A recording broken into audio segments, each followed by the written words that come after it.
newest model will have additional sensor devices as a result of these tests. Accent is on mobility as an Army helicopter transports a portable communications unit to a simulated combat zone.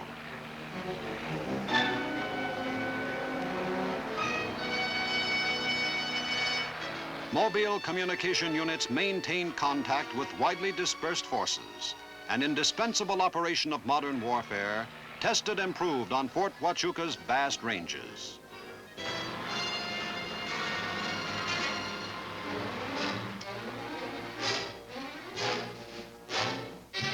Across the country at Frankfurt Arsenal, outside Philadelphia, another essential testing operation. For firepower systems and other military needs, optical equipment must be researched, designed, and built.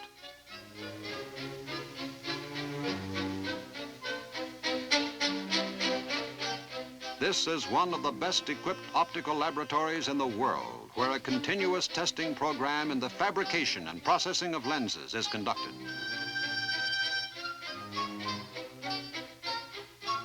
At the Picatinny Arsenal in Dover, New Jersey, the U.S. Army operates one of the world's foremost ammunition research centers.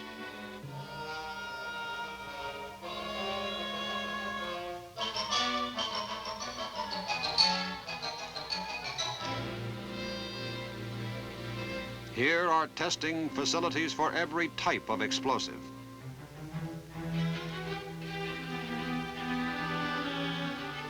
Solid fuel mixtures like these become the propelling charges for modern artillery weapons, rockets, and missiles, and play an important part in our country's missile and space program.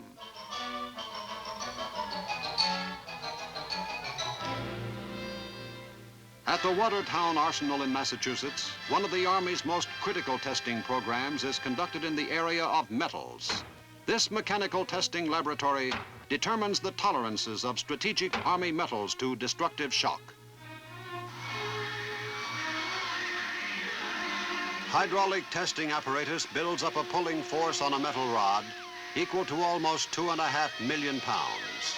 These tests expose materials to stresses far greater than those they might receive under actual combat conditions.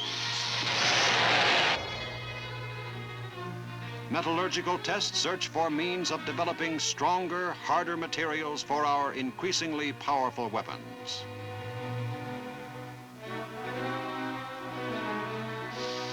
In this heat treat test, gun tubes of various metals are immersed in a tank of cold water to fix their characteristics for determination.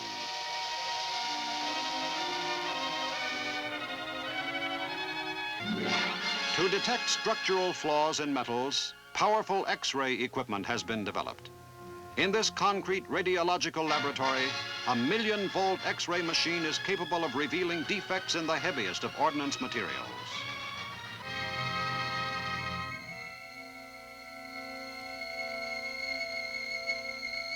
Space probes would not be possible without comprehensive research and testing in the composition of plastics and metals to determine their resistance to heat.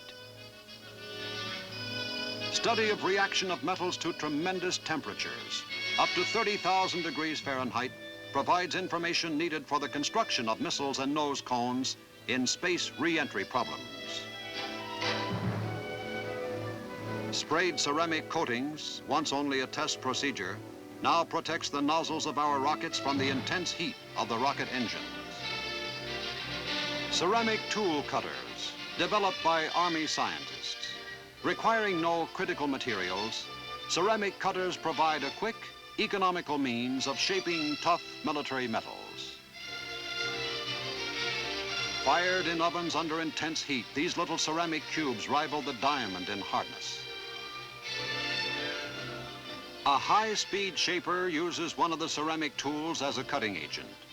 It can form the nose of a shell faster and more accurately than a lathe with a conventional cutting tool. Designed and proven by the Army, the ceramic tool cutter today is used extensively by American industry in the making of non-military products.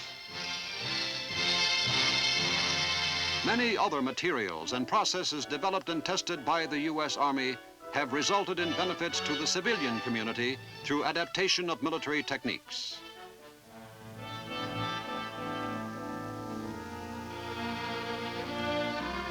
The research and testing facilities of the United States Army are manned by experts in the military arts who probe and study, analyze and evaluate in a constant effort toward improvement of the military product.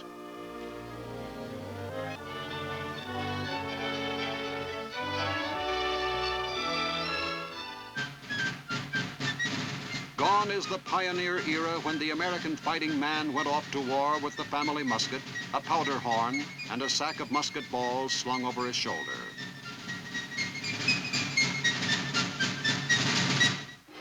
Today, the modern American fighting man goes into combat armed with a multitude of complex weapons, each designed specifically for the job he must do.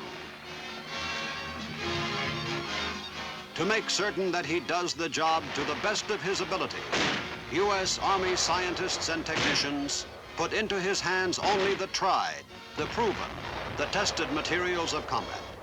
The United States soldier can use them with confidence if and when he must employ them to defend his country.